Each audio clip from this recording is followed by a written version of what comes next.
Hello, I'm with Barrie Trower, the renowned British physicist and microwave weapons expert, who has, in the course of a very long and very varied career, worked with the British Royal Navy and the British Secret Service, and is the leading world expert on microwave radiation.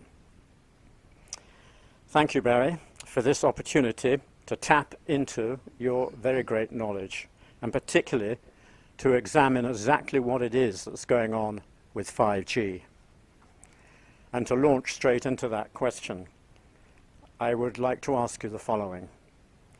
As I understand it, with 5G, we are faced by a quite extraordinary increase in intensity of electromagnetic microwave transmissions when compared with the already dangerous 2, 3, and 4G levels that make up the current Wi-Fi and cell phone electro-smog fields. Can you explain, in short, the main difference between, say, 3G, 4G, and 5G? 5G has a higher frequency. You will need a transmitter every 150 meters, which is virtually on every lamppost or every tree. 5G has been shown in very recent history to be particularly more dangerous, even in areas where it has been set up. In one report around a transmitter, they found around 100 birds had died. In another transmitter, they found cattle that had died. It is a particularly dangerous frequency because of its high resonance. What I'm saying is that mathematically it is so complex that nobody can actually predict the harm it's going to cause. Even the people who have made it can't predict the harm it's going to cause. Mathematically, it is a nightmare.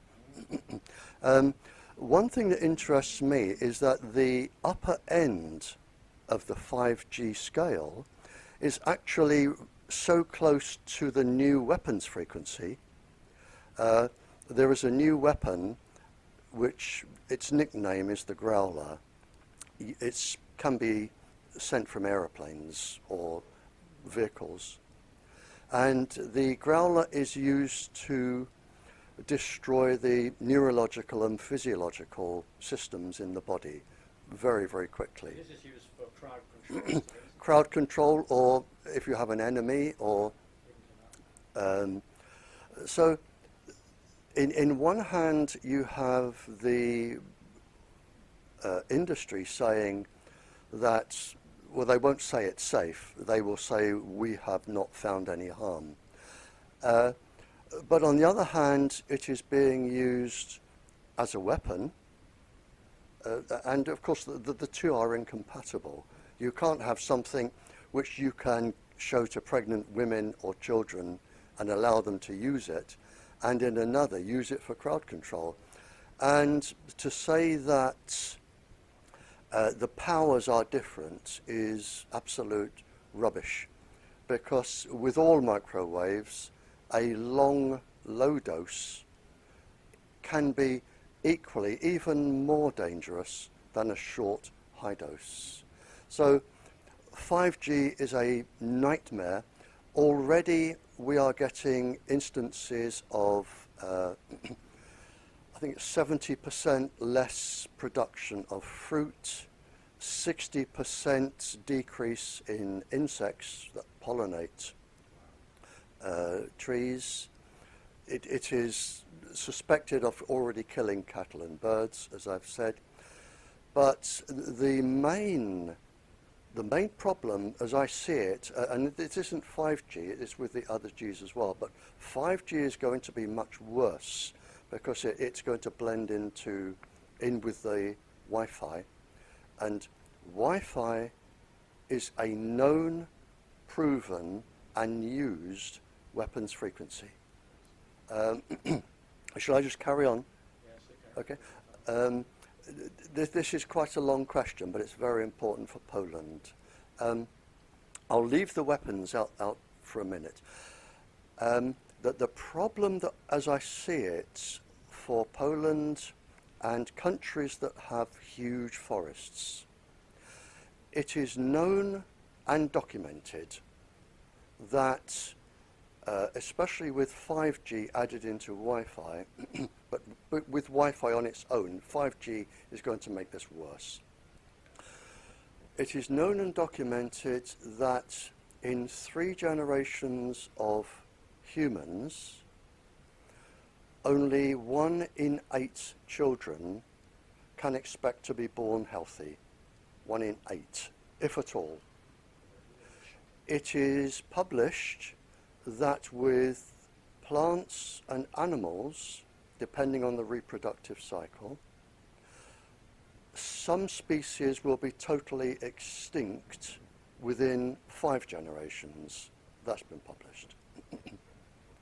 So what you have is the total destruction and loss of Poland, without a shadow of a doubt. That is published, and it is provable.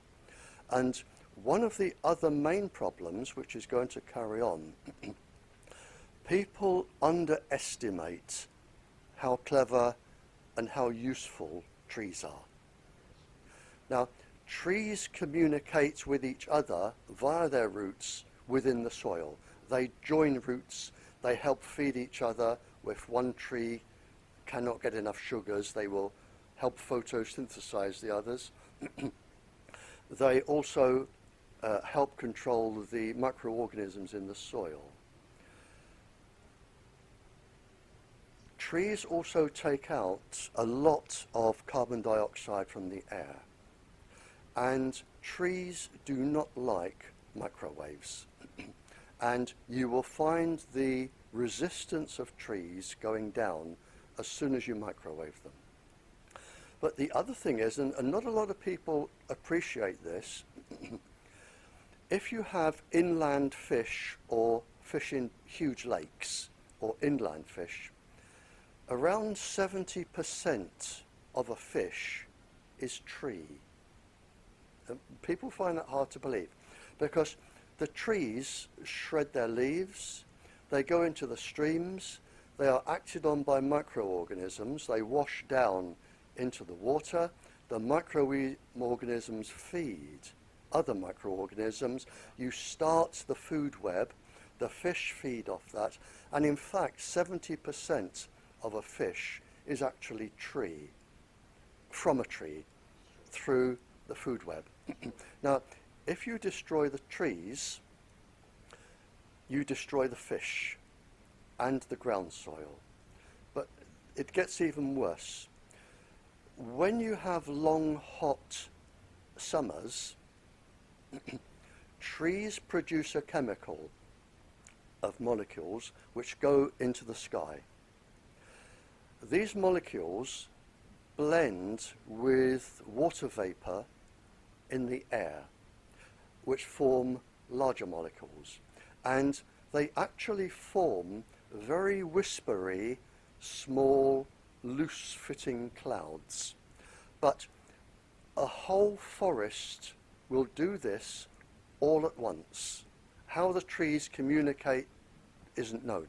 But it is known, and it is measured, that on very hot days, to protect themselves from overheating, trees will release these molecules, and you will get whispery clouds above your forests, and that provides shade, which keeps the trees alive.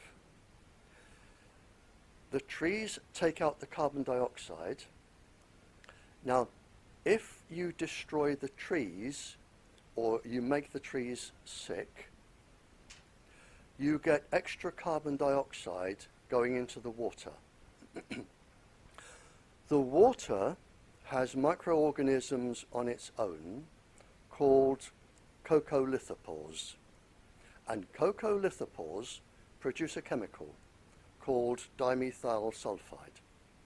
The dimethyl sulfide goes into the air and is the only substance on the planet known which can be used in cloud formation. So if you follow the cycle, if you make the trees sick, which you will do, then you kill your fish, you kill the coccolithopores, who are very low intolerant to carbon dioxide in water because it makes it acid. They are already in the process of dying and changing the cloud structure. So just by affecting the trees that people think are just trees, you actually destroy the fish, you destroy the ocean microbiology, and you change the planet's weather. And there is one more piece of information on this. It has been found and published, and I did have it explained to me by a professor sitting where you were a few months ago, but I couldn't understand what he was saying. But bacterium and viruses seem to thrive on microwaves.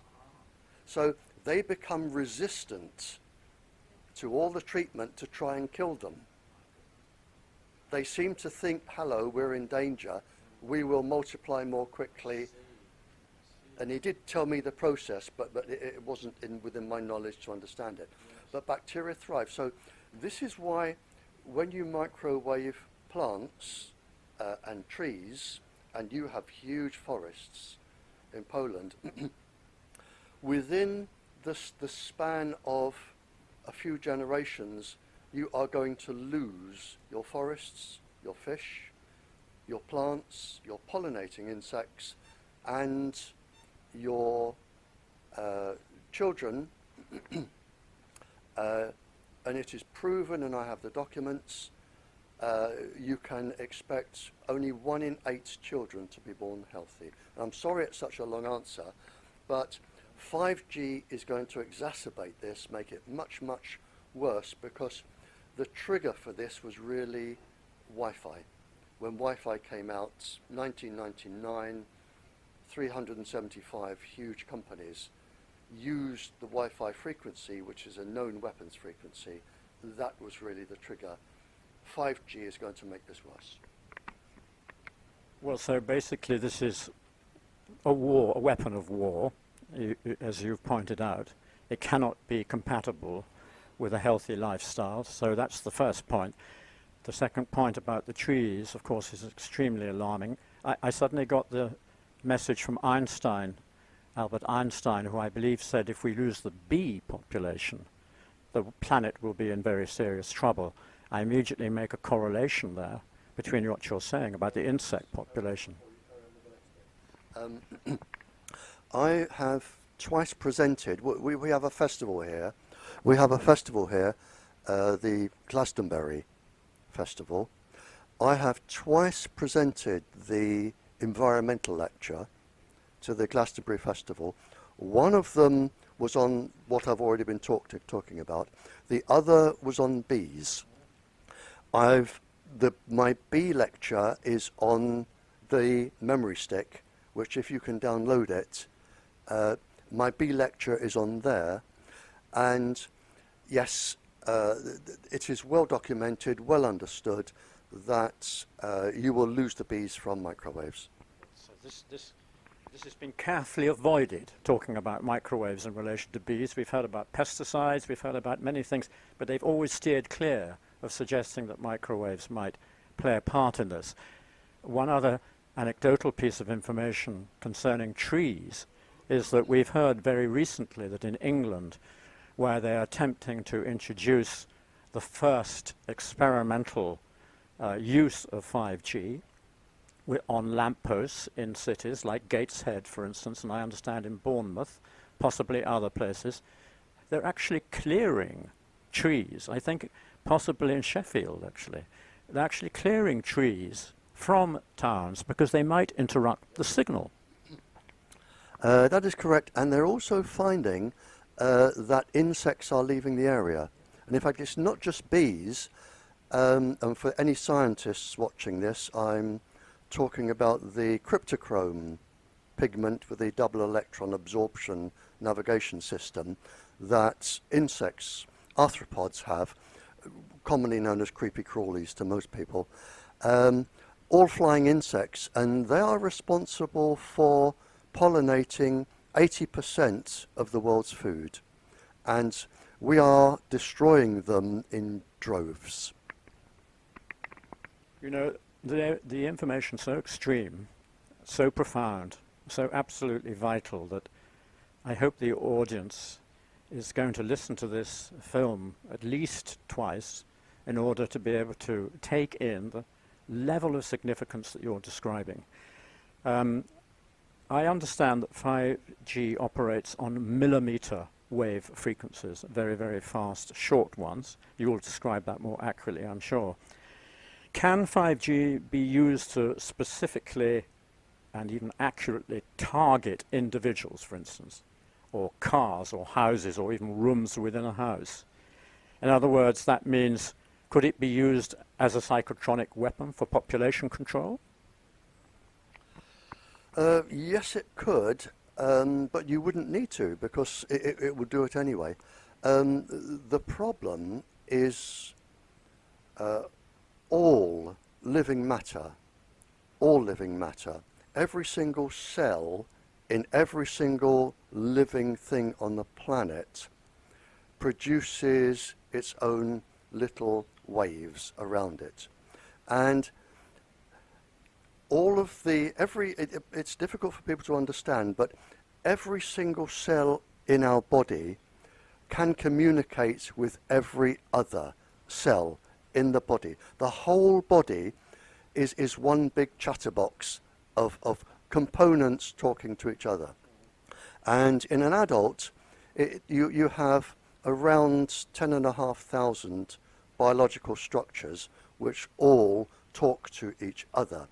And you produce a wave or a field, I won't get too technical here, around your body. There are people who claim to be able to see this field, and I believe they can. Yeah, and if anybody wants to see or demonstrate this field, it's very easy. All living things have it. Just take two ordinary eggs. Take two ordinary eggs, put them on a shiny surface, and put them end to end. If they stick, turn one around, and you'll find that they will fly apart. Because the fields will either attract or repel each other like magnets. And every living thing has this field. Microwaves will come in and disrupt this field. That is one effect.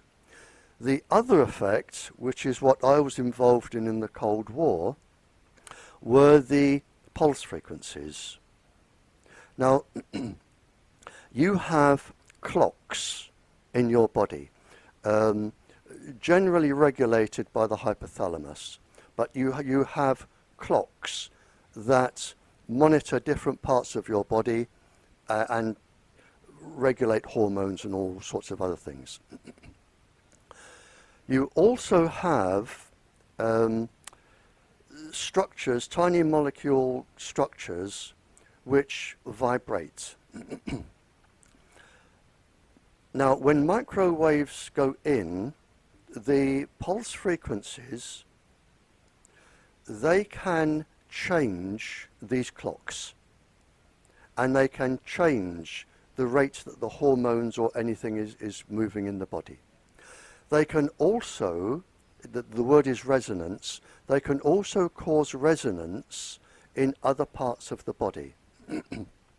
Now, you have circadian resonant frequencies, and you have cyclotronic resonant frequencies. And you can grow in and out of these. So when an organ, let's say like the heart, is growing, when it is a particular size, it will meet the microwaves or the pulse frequencies, and it's like if you have a spinning top and then you just give it a little nudge and a little nudge, or you're on a swing and then you just lift your legs and you keep the swing going, and then you can make it go higher and higher. Microwaves can do this to the clocks and to the organs, and unbalance them and make them malfunction. Now, you can grow into this and you can grow out as the organ or the body or the cell changes size. And it is known to date that women have 13 different circadian resonant frequencies than men. So you could have a lady sitting in a room saying, I'm getting funny hearing, or I'm picking up voices, or I'm getting an irregular heartbeat, or something's going wrong. And the man could be saying, don't be stupid, go and see a doctor. Whereas in fact, she is picking up, or it could be a child, and the most susceptible human forms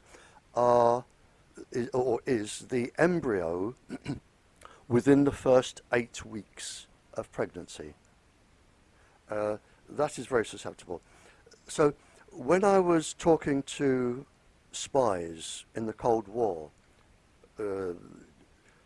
for the years I did it, the spies that were using microwaves as weapons, I made a list of probably 30 or 40 frequencies that were known and used in the Cold War, mostly by the Soviets and the Americans, although we did as well, to cause cancer, neurological illnesses, drive people to commit suicide, breast cancer, that sort of thing. I had a list of 30 or 40 pulse frequencies which I collected from spies that would cause probably 50 or 60 neurological and physiological illnesses to the point of death. And several people have published this, the illnesses. I published the pulse frequencies. Today, I think the list stands at 750 pulse frequencies. 5G will make that much, much more. But it's not 750 where you get this or this. It is 750 factorial mathematically. That means you can have the effects of number 1 multiplied by the effects of number 2, number 3, right through 750. And some people who are electrosensitive and are having this affect them instantly, the symptoms are exactly the same as lead arsenide poisoning. You really just want to lay down and die. That is it. You really don't have the energy to move. And it is possible to change neurological structures and make people suicidal. And this is done both deliberately and accidentally. You will find around some transmitters, depending on what pulse frequencies they use, and they keep them secret, depending on what pulse frequencies, you will find mass suicides around some transmitters, 8 different types of cancers around others. You will find lots of varying symptoms, which are all known and predicted. But for the industry, for whatever reason, it is worth I think it now stands at it's 17, I was told $17 trillion that it's now worth. And it's worth losing up to 60% of the population for this amount of money. And it's as simple as that, really. And I have a document that actually says that people must be deceived to and the wording is people must really be deceived, although they've used slightly different wording, by saying you select a safety level that cannot be challenged in court when people die. And the actual wording is to protect industrial output, profit.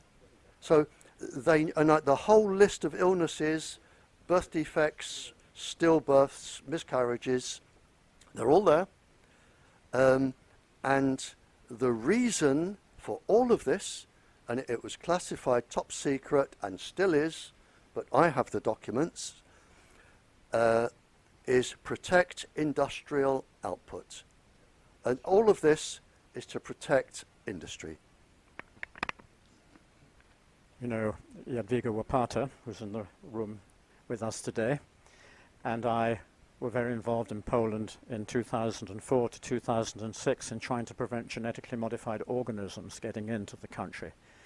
And we ran a campaign based on getting each Polish province to declare itself to be a GMO-free zone.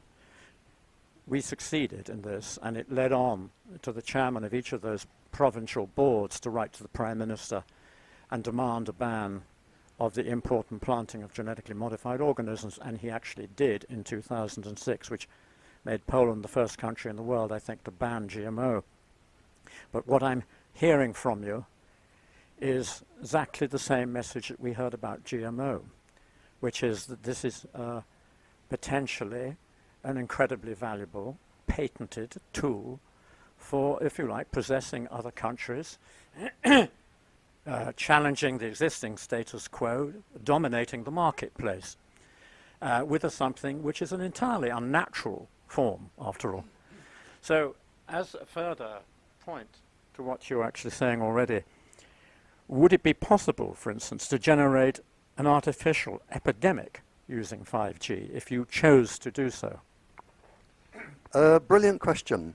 I have said, when I'm talking to countries, I have said that, and you've covered quite a few points there, sir. First of all, this isn't all over the world. I suspect from my travels that 58% of the planet are taking avoidance action to prevent this happening. I do know that when I talk to royalty and leaders of governments, leaders of peoples, in the last couple of years, 17 countries have started to take very serious avoiding action. 42% of the planet, to my knowledge, isn't. And they are putting this, and this is one of the countries, this is being really forced out, and it's going into nurseries, schools, houses. It's going everywhere, absolutely unrestricted. You can't complain about it. It's just going up 42% of the planet. So you do have an imbalance. And I have said, to answer your question, when you look at we know the uterus can absorb 20% more radiation plus than the rest of the body because of the moisture content. We know you can have 40% more damage in the uterus. We know that the uterus does not have they're called protein 53 and the nuclear core complex. The uterus does not have the immune system that adults have for defense against this. We know that within 15 days of the uterus, cells can be programmed to develop cancer. We know microwaves can produce cells to develop cancer, and I can run through the whole process. we know that the thymus gland, within the first 8 weeks of the uterus, can be destroyed, and the thymus is needed to develop the child's immune system up to adolescence. So, and we know it's been published. I saw the publication in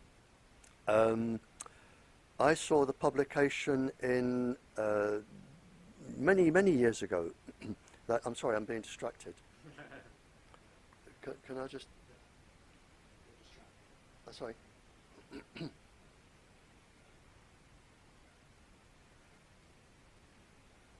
Sorry, I was being distracted. I read a paper that ladies who were exposed to a dose that an ordinary school child can get today in a hospital using a diathermy machine which used the microwave, the Wi-Fi frequency, and the machine malfunctioned, and the hospital staff from there, 47.7% of the staff had miscarriages in the first, I think it was 7 weeks of pregnancy. 47.7% of the grown-ups had miscarriages in the first 7 weeks of pregnancy. Now, knowing that children can absorb much more radiation than adults because of their size, they absorb more, they're nearer the wavelength, which is the resonant frequency.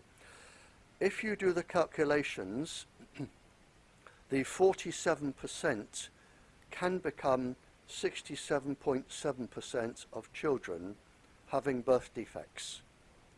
And this is just from background, and this was published by the World Health Organization first. Recently, the European Academy for Environmental Medicine came up with a 48%, whereas I said 47.7 from the World Health Organization. It's 48%, the European Academy for Environmental Medicine. Now, if you add at least 20% for children, this is where you're getting your birth defect rate, where in 3 generations, just 50 to 60 years, only 1 in 8 of your children at this point in time can be guaranteed to be born healthy. And it's not children, it is all mammals. Because we all have the same genetic code. We have the same 4 chemicals. Any tree can read your DNA sequence. It won't do it any good, and it won't need to use it. But any tree, a blade of grass, can read your DNA sequence. We all have the same language, and all mammals will suffer this. So the 42% of the world where this is being forced out, and this is provable. It is documented. It was forecast way back in the 50s, 60s, 70s. It was planned, documented, forecast, especially your big conference, which is top secret still to this day, in Warsaw in 1973. They listed, I think it was 300 pages of all the, and brought it down to 98 or 88 categories. The whole paper is top secret, and you're still not allowed to see it to this day. But in 1973, they predicted this, that your country would be destroyed from microwaves. It is known, the effect is known, it is happening, it is documented, and it is being forced out for whatever reason, and I'm not a politician, and this is, and your politicians do not know this, they do not have access to the documents I'm mentioning. Even prime ministers don't have access to the documents that exist. Well, as I said before, this information is shocking beyond belief. And considering you just highlighted how in 1973 in Warsaw, at a high-level conference of which the papers have never been published, you can verify the fact that it was predicted that population of Poland itself will be literally wiped out over a period of time if this technology is taken further. Do you have a message for the government, for the Prime Minister, even for the people of Poland in this respect? In other words, they'll be interested, the people will be interested in how to stop it. The government may know nothing about it. The message is in two parts. And I wish I were the one that were clever enough to think up what I'm going to tell you, but I wasn't. I was with the king. I was the guest of a king for 2 days. A very, very clever gentleman who had an international law degree. And we were discussing all of this. And he said that within 50 or 60 years, he would lose the viability of his country through all of these processes. He said, Barrie, he said, in 50 or 60 years, I will lose the viability of my country. He also said that he gave me his personal telephone number, and he said, if you are talking to other kings or prime ministers, you can give them my telephone number. I will tell them what is going on and what are the consequences if they go ahead with letting all the microwaves in. I will tell them king to king. If they dial this number, I pick up the phone. That is one thing. And I carry this phone number wherever I go, but I'm only allowed to give it to leaders of peoples. The other thing is, when I go to a country, I say, put your very best opponents, the people who say I am wrong, I want you to line up your very best opponents, I don't care how many there are, get your best scientists, your best anybody, put them in front of me and tell me why I am wrong. That is my message. If you think I'm wrong, get me to your country, line up all your experts and let them tell me why I am wrong, and let me show you the documents I have and prove why I am right. And not only do I have to prove I'm right, I can point to your schools, your nurseries, your population and say, there is the proof. It's as simple as that. But the message is very simple. 58% roughly of the planet are taking avoiding action. 42 are not. You have a choice to be in one of those populations.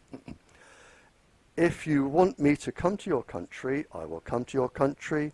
I work free of charge. I do not accept gifts. I have nothing to gain. In fact, I have everything to lose because I really don't like traveling. So I will come to your country, I will give you the proof, and you can then decide, and you can put any opponent up against me you like. But I can prove that what I say is correct. I have the government secret documents, and I will put them on your table. You've mentioned on a number of times already that this information is published. This information is published. I think the audience will be very interested to know how one can access that information, apart from the fact that your information you're willing to put out, so to speak, freely to the public. What about all these other papers that have stated this right from the early point in the 1950s? Are they all top secret? Yes, they're all top secret. When I say they're published, they are published within the governments that I have visited and spoken to. And I have this rule that I will answer any scientific question. You can ask me and you can say, would you provide us with this proof? That's not a problem. But what I will not say is which government or which king or what country I have been to, and I will not discuss what questions I was asked. So if anybody asks me what did we discuss today, I will say that is confidential. I will talk about your country and answer your questions. So the papers have been published within the areas I have been, but they probably keep them to themselves for security reasons, or they don't want the country that published the paper to come in and have a diplomatic argument. So what I give the countries and what they do with them, but they are published within where I go. Now, at least some people believe that 5G was developed in Israel. Not that that's necessarily of critical importance, but that the Israeli government will not roll it out in Israel. Rather, Israel will develop a fiber optic version controlled entirely by the government and Israeli firms, with no foreign competition allowed in. Firstly, do you understand or believe this is correct? And secondly, will the fiber optic approach mean the population will be protected from the dangers associated with 5G? Yes, I really don't know whether Israel are rolling out 5G. I do know because it is published in the international papers in open court that Israel are taking strenuous measures to protect nurseries, nursing homes, schools, libraries, kindergartens, children, that they are taking strenuous measures to protect their population. I also know, because I supplied evidence for this, and I'm not the only one, I'm not the cleverest person on the planet here, I do know that the Californian Fire Brigade, I think it's Law 649, they have been exempt exposure to 5G, the Californian Fire Brigade, because a survey was done with all emergency service personnel, and I wrote 2 safety reports for emergency service personnel condemning the exposure of microwaves, because they use them a lot, like the military. They found that after a 20-year study that every single firefighter within the study in California, every single one had a form of neurological damage or physiological damage, and it was published. And when 5G came out, they were exempt the added stress of 5G so that it wouldn't harm them anymore. But yeah. Yeah, but it's known. It's known that emergency service personnel, and as I say, I've written 2 safety reports. They're on that memory stick I'm giving you. The military just have to use it and suffer. They're not told. It actually says in this paper, when I said protect industrial output, and it also said to prevent, I think, the military knowing about it as well.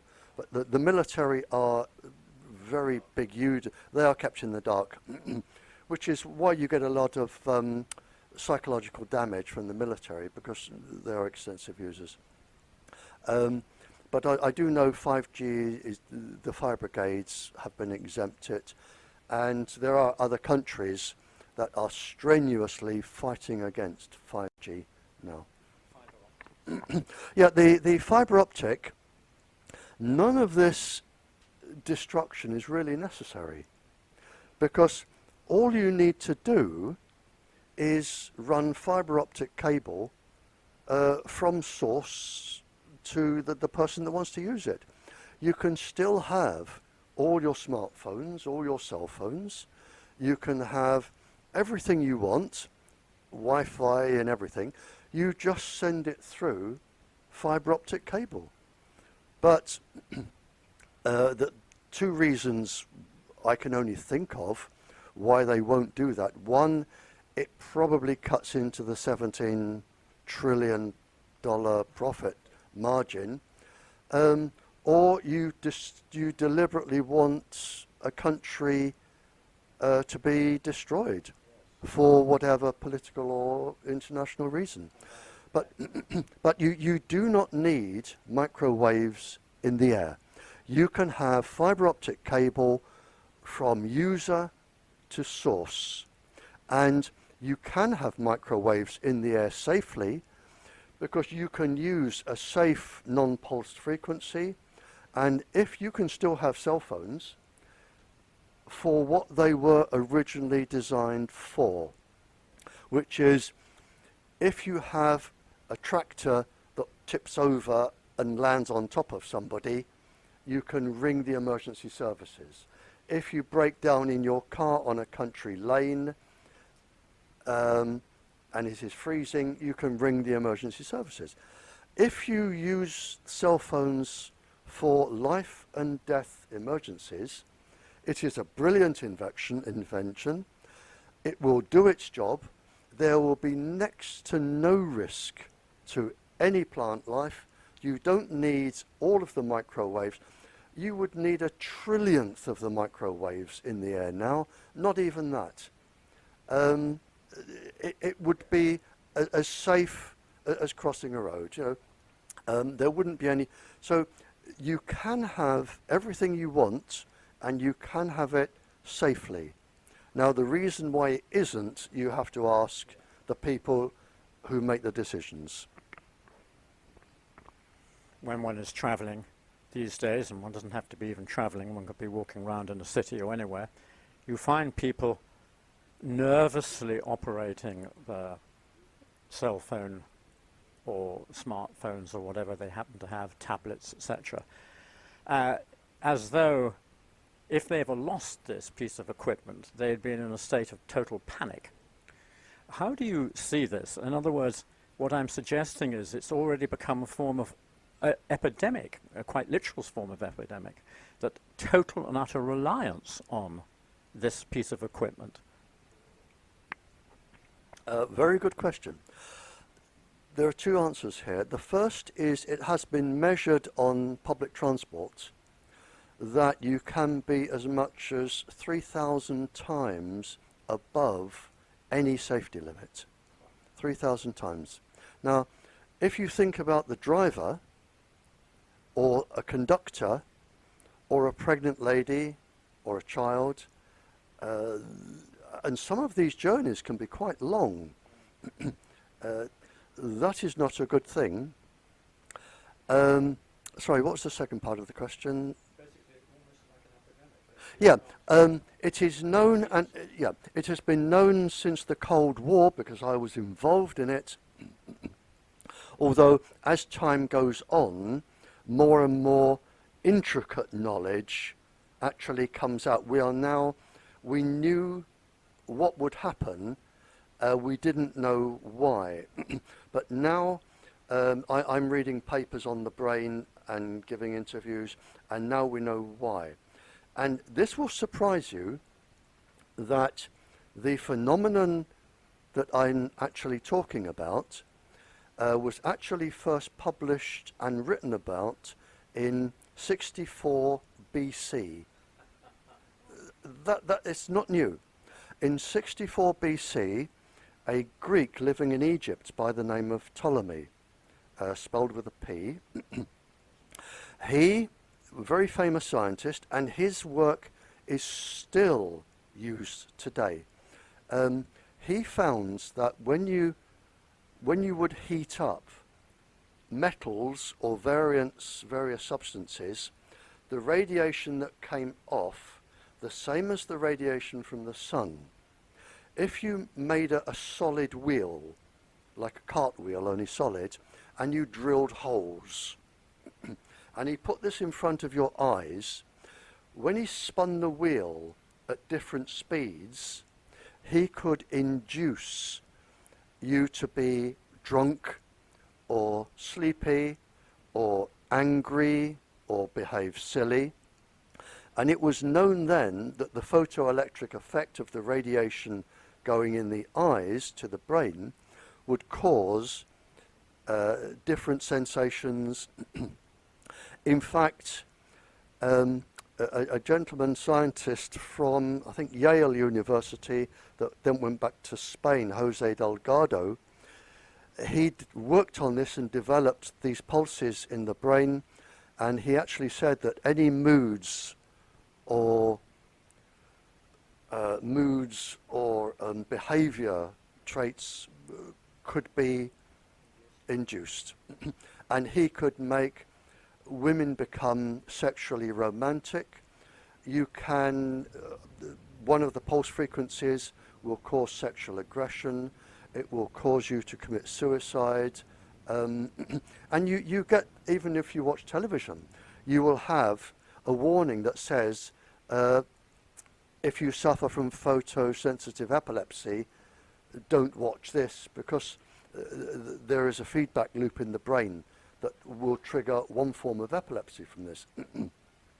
And you can induce chemicals in the brain, and I won't run through all the names of them, but you can induce chemicals in the brain by the pulse frequencies coming in.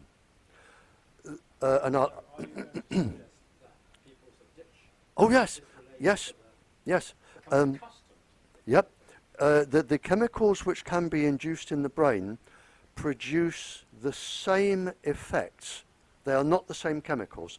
They produce the same effect as morphine, marijuana, to make you hungry. And when I say hungry, I don't mean you need a sandwich.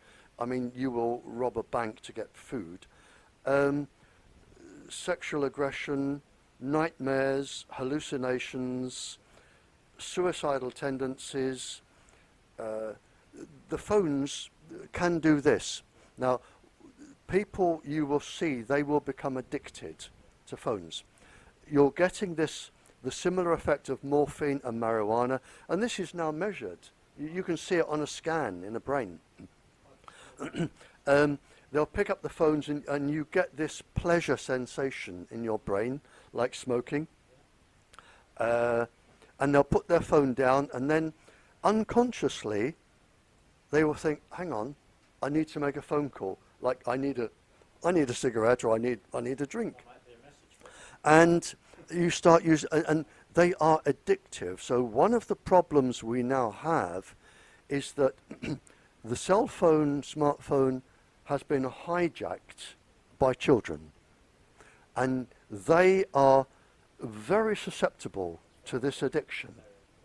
And psychiatrists have written that when you try and limit a child's cell phone use or take one off, one psychiatrist said that the child said to the parents, and published this in Scientific American Mind, the child said to the parents, and meant it a girl, teenage girl, if you so much as touch my cell phone, I will kill you both in your sleep. Another girl punched her mother in the face that tried to take the cell phone. And this is where children are. They are really addicted. So it's like giving children cigarettes and alcohol and marijuana and saying, enjoy yourself for as many years to get you hooked. Now we're going to take them away. You won't do it. And this is one of the problems, is because adults and children are chemically, in terms of brain chemistry, they are addicted. And this was known in 64 BC. It is used by the weapons industry to cause people to commit suicide or get cancer or do whatever. And it is used to try and have brain control. So, and it's well known. Absolutely extraordinarily important information, Barry. And we're going to ask a follow-up question to that. 5G is said to operate at pulse frequencies used by US security for intense crowd control. And that's going on a lot nowadays, as you've noticed, to try and keep people from ever making serious progress, any type of rebellion, you might say. Would you like to comment on that? Oh yes, the 5G, it's just above the top frequency of 5G is around 78 gigahertz. What's known as the growler, that comes in at around 90 gigahertz, which electronically and brain speaking, it is really no difference. The growler, I have known it to be tested on special service, military special service people, and it sort of brought them to their knees in seconds. It is for crowd control, which will cause severe neurological and physiological damage, which could be permanent, that could induce cancer, could induce any brain abnormality. And it is a weapon, and this is why I'm saying, well, if you've got a weapon here, giving a lower frequency doesn't mean that this is safe. It means it can be used as the same, only if it is a lower power. It will take longer. That's all. You can't have it both ways. But yes, it is used. It is known as the growler. It is made for firing or beaming from aircrafts. It can be used from vehicles. And it is the latest for crowd control. Now, in the rollout planned for 5G in the next 2 years, 1919, 1920, under, I believe, a title of something like Starlink, the gentleman called Elon Musk, who is one of the developers of the electric car, has brought a consortium of very big businesses together to launch an incredible number of satellites. Within 2 years, as I understand it, 20,000 satellites are supposed to be launched, which are going to cover the entire planet. As they say, every square inch of the Earth will be able to be under the effect, under the administration of these satellites, and they'll be able to absorb all the information that's going on anywhere, target any place on Earth. Aside from the fact of the pollution caused by trying to launch all these satellites, the kerosene, etc., what is it about the satellite factor that plays into the 5G, what we're going to see on lampposts, these boxes which send the signal to and fro to people's smartphones, the Internet of Everything, as it's now called? What role does the satellite play in connection with that? This is something, I think, quite technical but important for people to understand. There are many things. First of all, it isn't 20,000. It may be 20,000 satellites, but the actual number of transmitters going up is well over 250,000. It is high-level satellites, low-level satellites, drones, which will be solar-powered and just go round and round and round forever, and balloons, which will be solar-powered. The number, and I talk to military people around the world, the number is well over 250,000. For countries which allow it above them, and it's not going to be all of the countries, the people running the satellites will be able to, not that they will, but they will be able to control populations. They will be able to monitor every single piece of data that is being transferred around the country, and there will not be a single government or person's secret that can be kept secret. They can target any organization, any city, any type of block they want to. They can target any sports activity, any government activity. You can control thinking processes, and the information can be sold to people who want to buy it. There are lots of people who want to buy secrets. There are lots of advertising companies who want to buy things. The information can be sold.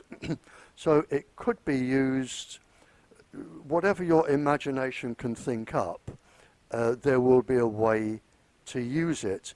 And once it's in the air, you can't, if 5G is on a lamppost, you can climb up and turn it off. If it's on a big tower, you can knock the tower down, as some countries are actually doing. You can take them down. But if it's on a satellite, how are you going to find out where it is? How are you going to track the drone or the balloon? How are you going to see it? And how are you going to cut out, it's like the Sky television. How are you actually going to cover that much ground if you wanted to block the waves? You know, you couldn't. Once it's up and it's up, it stays up, and then whoever is controlling it will have absolute full control over that country.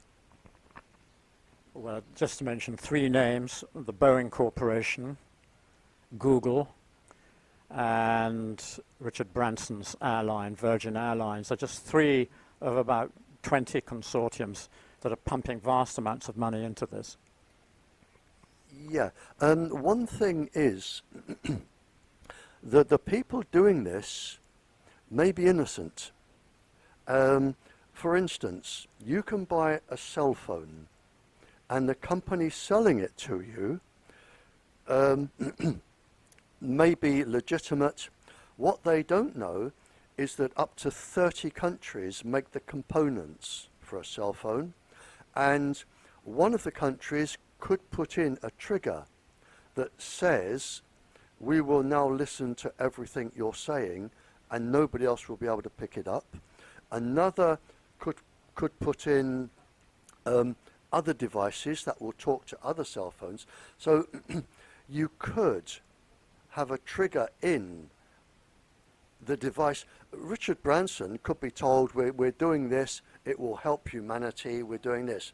But the people making it will say, okay, but we're also going to put in this and this and this and this, and we can activate it from another satellite. You won't even know it's there. You won't even know it's activated.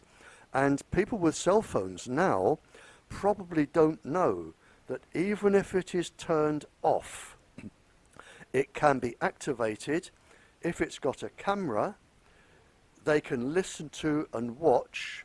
And this was designed for business meetings, for bankers to listen in, which is why when bankers have meetings now, all the cell phones are locked in a safe. But it was designed so when financiers and businessmen have a meeting, they could not only see who was speaking, same as MPs in defence meetings, but even if the cell phone is turned off, you can listen and you can pick up everybody else's phone call, and there are devices that will allow your cell phone to be used as a transmitter without you even knowing. So somebody can send a message, it will go into your battery, get a boost, go on to another one. Just the fact that your cell phone is off doesn't mean it's off. These can be put in and they can be used. And again, the criminal world, and I've met lots of organised crime, they can not only use it, but it has already started and been published that this is very, very good for blackmail. very good for blackmail. And people are being told, and we've had our health service hacked, where the hackers said, we will publish everybody's medical reports on the internet, and you're talking about people with AIDS or psychological, you know, unless you pay us a certain amount of money. We've had our health service hacked. And recently there was a website where people could send in their sexual preferences. They were blackmailed. Other websites, we've had a bank hacked just this last week, where they've said, we will give everybody's bank details unless. So, you know, once you've got access to this, and the worst thing are these smart meters, because once you get the smart meters, you have a mesh of information going all over the place from everybody, and if you hack into a smart meter, you've got everything. You can even tell when anybody is going to the toilet in any house, and you can even listen to that. So it is used, it can be used for weapons, it can be used for blackmail, it can be used for crime, it can be used for other countries' defense. And once this is up and running, you are really at the mercy of the people who have got the secret bits.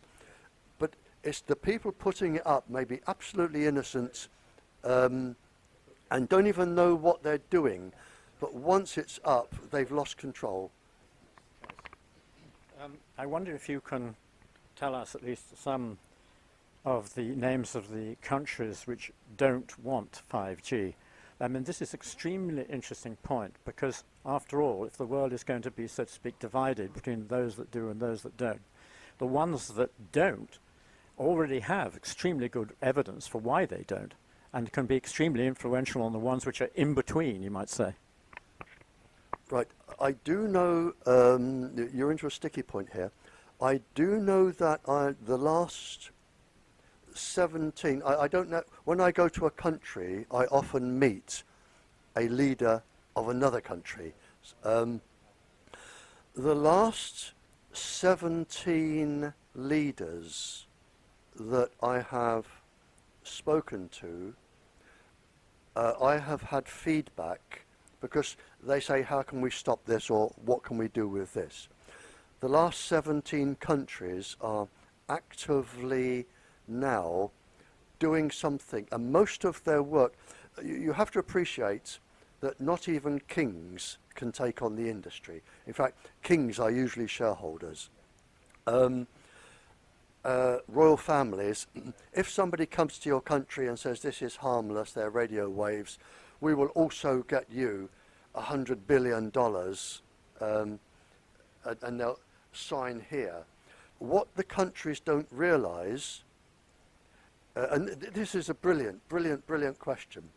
What the countries don't realise is when you sign here, you sign to say that if you decide to take the system out, you will pay the company all the revenue it would get had the system been there. And you are really locked in this legal loop.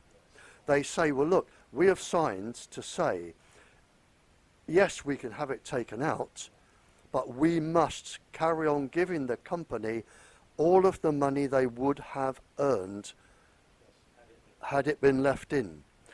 But that's not necessarily the case. And I say no. We're back to secret documents. Because if you were lied to when it went in, now you have legal grounds for stopping it, because it was lied. You were lied to. Because government documents actually predicted this, and they actually say that they will get this, and sensitive people will suffer from this, and all sorts of things will happen. It's listed and documented. The Warsaw document, the United States Defense Intelligence documents, other documents. So if you were lied to, so the last 17 countries I've been to, or not countries, the leaders, they go to their legal people. Yes, they have been lied to, the same as Poland will have been lied to. It's the only way. If they come to you and say, we're going to destroy your country and only 1 in 8 of your children is going to be born healthy, we're going to ruin your plants, you won't have any cattle left, and your food production will be zero, you're not going to sign. So you are lied to. It's as simple as that. Now, they are looking at the legal way, and they are doing it in steps. They are saying, we are taking this out of here because you didn't tell us this, and they're doing. You can't just throw everything out.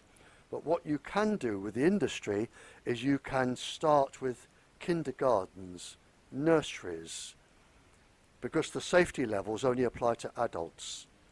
So there is your, and they wouldn't have told you that. So if the safety level only applies to adults, straight away you've got all your children, so you can take them out of schools, kindergartens, nurseries, hospitals.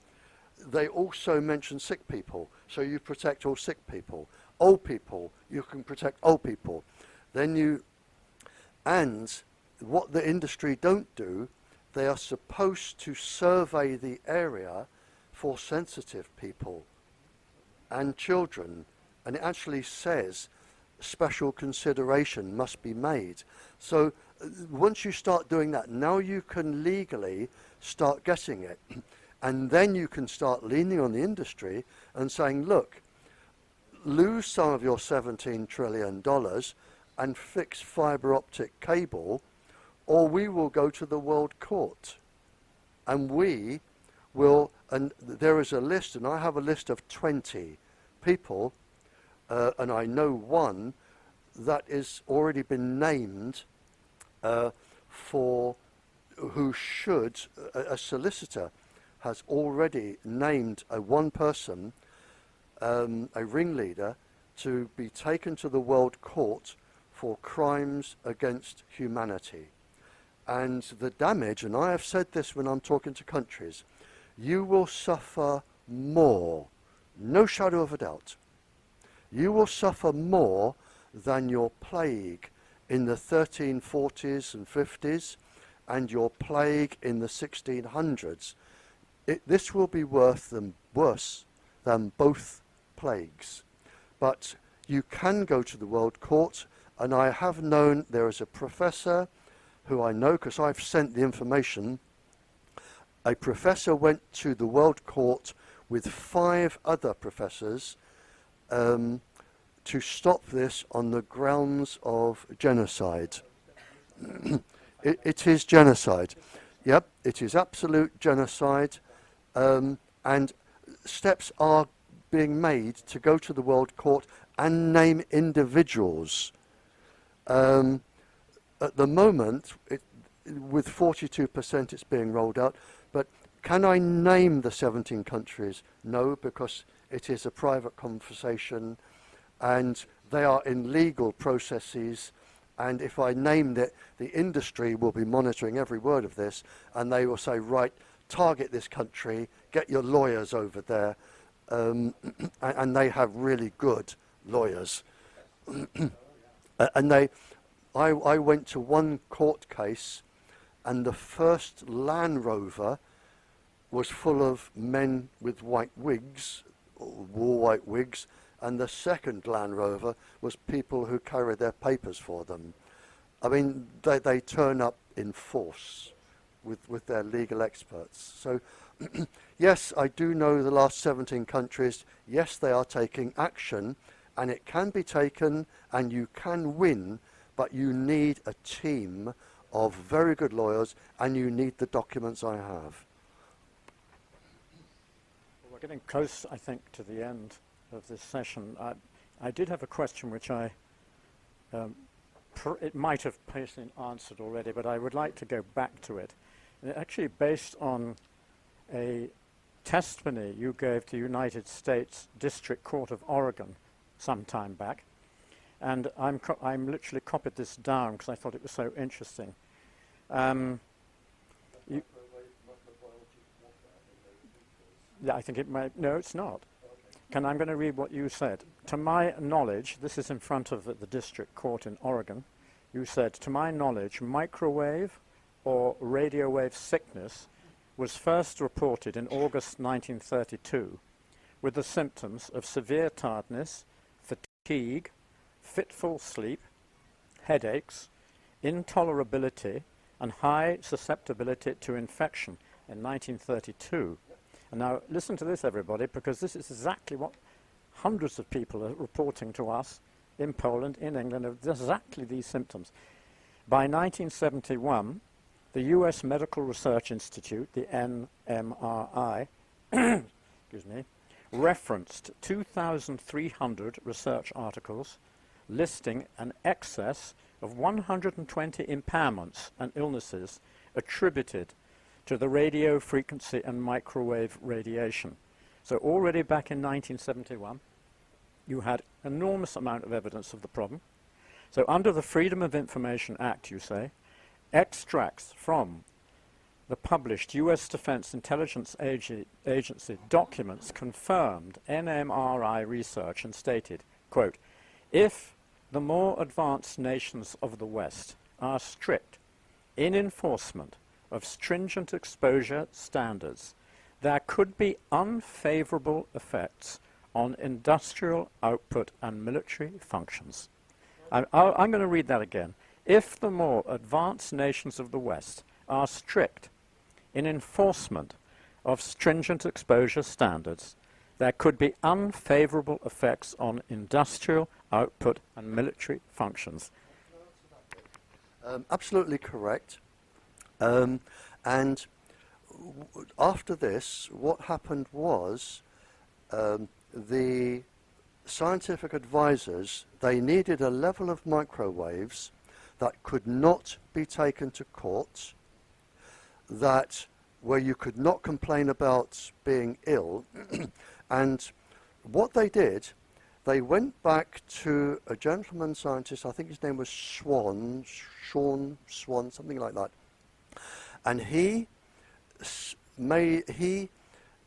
set a level based in 1953 on a particular type of radiation, and the outcome of this, which is still in force today in Poland, and 42% of the planet who are in fact dying from microwaves, they said, and this is one rule, and this is the only safety rule, in 42% of the planet, most of Europe, Australia, New Zealand, Canada, or they've changed now, but most of Europe, Australia, Canada, what they said was, and this is the only safety rule, and it takes some believing, if you do not feel too warm in 6 minutes, it is deemed safe for everybody for a lifetime's exposure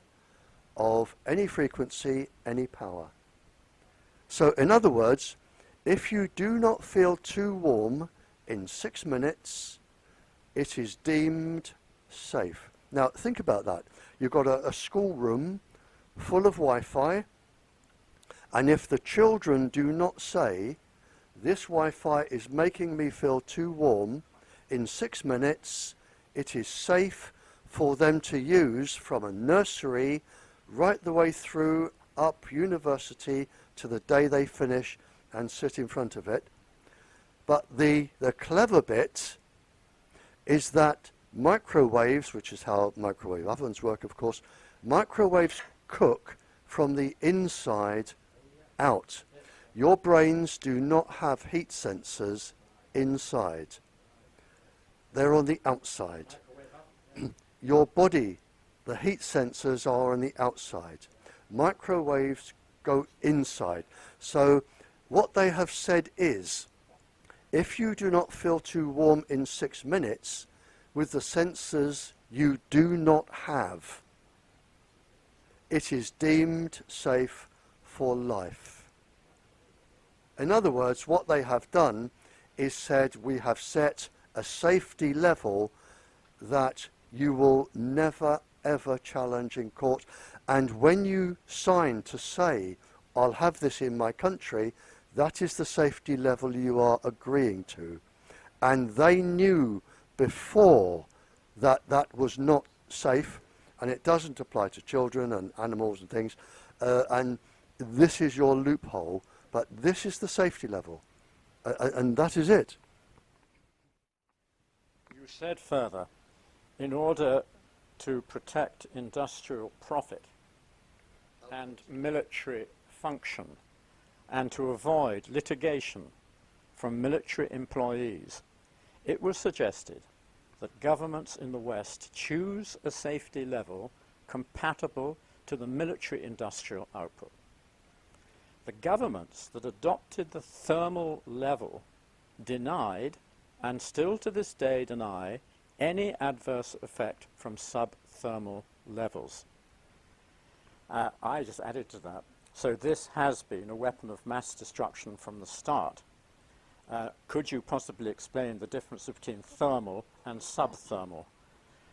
Also how this relates to smartphones and other cell phone technologies, but you've covered the second part, I think. Yeah, you have ionizing and non-ionizing, really. Ionizing, gamma rays, X-rays, that end of the spectrum. Non-ionizing are, you're looking at your straightforward microwaves. Non-thermal is when you do not heat up, I need to get, I think it's heating up 1 kilogram of body mass within 6 minutes by 1 degree. It's based on that. Yep. Yep. When people put a mobile phone to their ears, they talk about feeling warm. Now, is that connected with this issue? Misunderstood, I think, that. People thought that was the problem. They didn't realize it was a whole other level. No, we're talking about whole body radiation, but in fact different areas of the body have different thermal levels.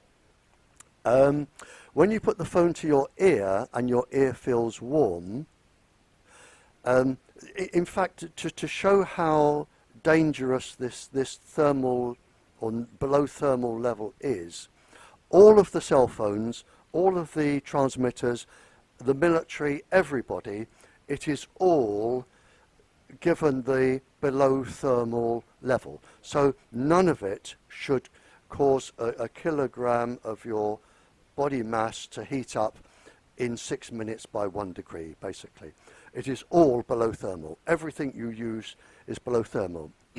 What they have not told you is that when you put the cell phone to your ear, and in fact, if you look at the safety guide that comes with cell phones, it says, do not hold it next to the skin. When you hold it and you feel warm, in fact, they're wrong, because it is known and has been known that when you warm your skin by 0.6 of 1 degree, which is basically a half of 1 degree, when your cells heat up by 0.6 of 1 degree, what are known as the heat shock proteins come into access. The cell realizes it is in danger and starts a mechanism like a scaffold around the cell to protect it. But it can also protect then cancer cells. And so what you can do once it's 0.6 is you can start protecting cancer cells from the rest of the body to destroy. And you also disrupt the cellular process. People don't realize that the heat shock proteins are actually chaperones within the cell, and there are millions of little chemical reactions that take place, and they have quite a lot to play. So the moment you start warming it, you're doing damage anyway.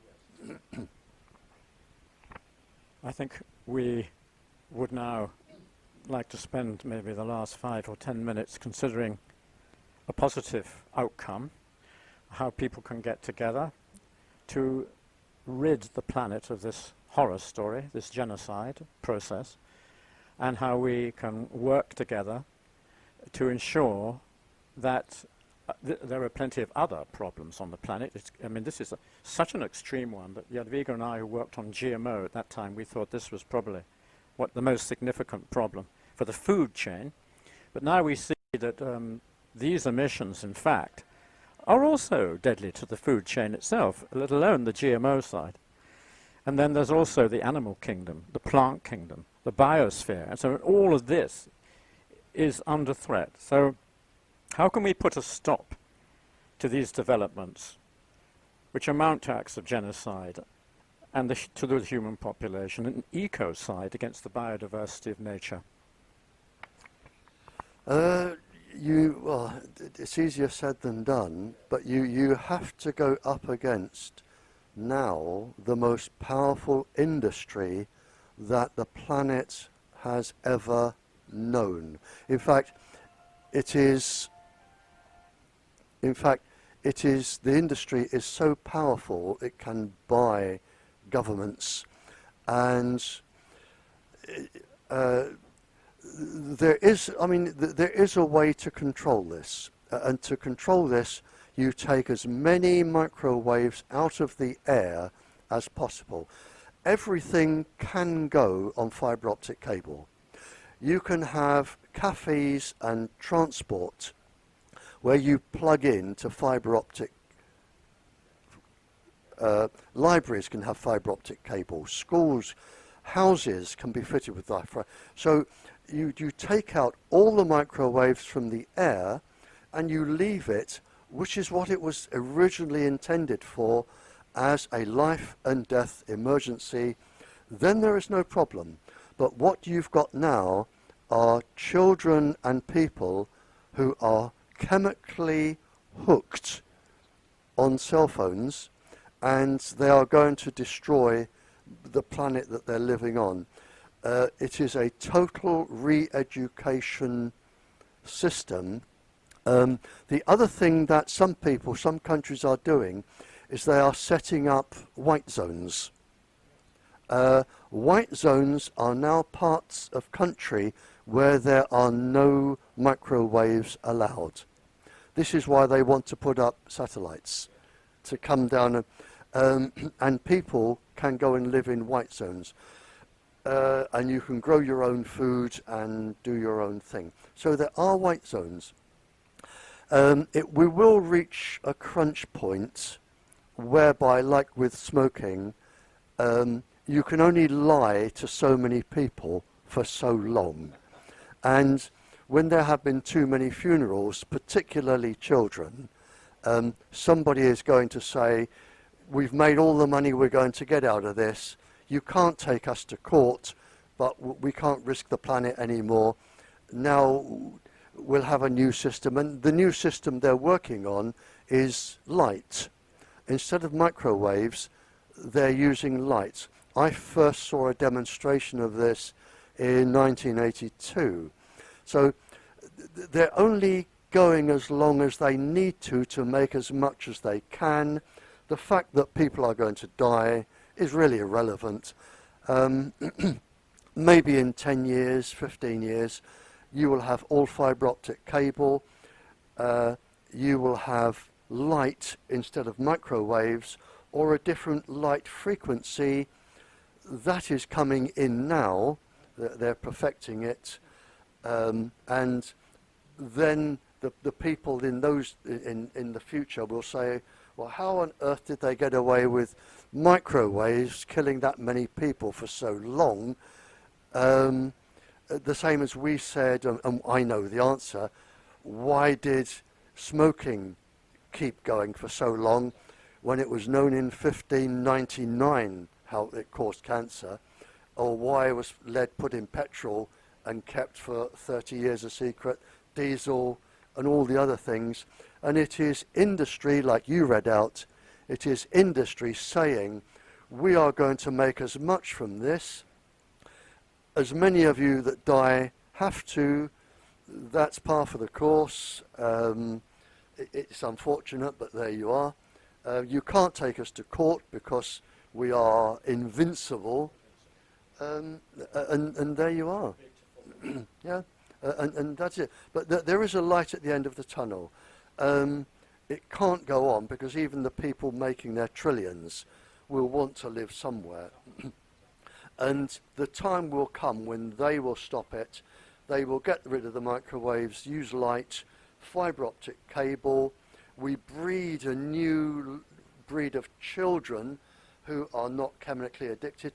It is worth saying now that one country, and I can't mention it, one country has now opened up clinics to detoxify children from their cell phones and detoxify them and get them back to normal. So in the world, and it is a big country, and the clinics are right across the country, they are now detoxifying children. And it has started, and I know other countries that are now restricting children, saying you will not have a cell phone until you reach this age, and then we will tell you how much you can use it. So there are countries doing something about this. But in our part of the world, the countries in Europe that have not listened, where the industry, the Wi-Fi and the 5G are running rampant across the country, once it's in, it will be in until the industry decides to take it out. And however many of you die, that's just unfortunate as far as the industry goes. Okay, now I really think that this very much concludes the talk today. I would only add that those of us who live and work with the spiritual dimension in ourselves, the human dimension, the spiritual dimension, must also be aware that the spiritual dimension connects up with light. So it doesn't connect up with microwaves. The spiritual direction is to do with light emanations, to do with photons, to do with completely different and natural forms of background energy, so to speak. Can I just finish with one spiritual thing, please? During one legal case, just about 2 or 3 minutes, okay? During a legal case, lunchtime, I went into a pub, have a cup of coffee and a sandwich, or a Guinness or a sandwich, and the barrister came, the opposing barrister for the industry, sat down, and he said, "You know you're going to lose." And I said, "Well, I tend to lose because I don't have the legal knowledge and the planning law. And in this country, you are not allowed to use health as a reason to take down a transmitter or stop a planning application. They have said you may not use health as a reason." And he said, you're going to lose. And I said, "Okay, but I will still try." And I said, "Will you answer me one question?" I said, "I'm prepared when I go into the afterlife to face all of the spirits, and I'm prepared to say I lost, but I tried. I wasn't good enough. But you, on the other hand, you are doing this with all the knowledge that you have, and when you go into the afterlife and they're not impressed by your club, the size of your yacht, your mansion, your bank account, what one sentence will you say having caused this genocide? What one sentence can you give? I can stand there as a loser, and I tried. What one sentence will you say, please tell me, where there is no lying, because they can look right through you? When you face the judges, what one sentence will you say to justify genocide?" And he thought about it. He didn't answer. He went away and he won. But that is what I would say to your decision makers in Poland. One day, you will face your judge for genocide. Well, Barry, that's a very appropriate ending. I'm not going to attempt to add anything to that. And I just wanted to say on behalf of us all, and to the thousands and I hope millions that watch this program, this has been an extraordinarily important 2 hours or so we've had. We've all learnt things which I think we're going to need a couple of days to absorb and to really feel the weight of. And then we're going to set about the work we need to do to save Poland, and not just Poland, Europe, the world, etc. And you will be largely responsible for the fact that we have that courage and that energy. Thank you very much indeed.